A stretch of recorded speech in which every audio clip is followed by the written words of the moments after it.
السلام علیکم ورحمۃ اللہ وبرکاتہ۔ اعوذ باللہ من الشیطان الرجیم، بسم اللہ الرحمن الرحیم۔ محترم سامعین، میں امید کرتا ہوں آپ سب خیریت سے ہوں گے۔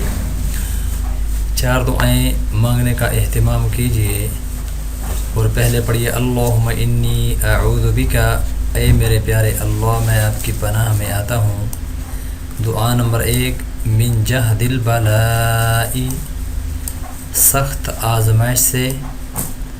نمبر 2، ودرک الشقاء، بدبختی کے لگ جانے سے۔ نمبر 3، وسوء القضاء، برے فیصلے سے۔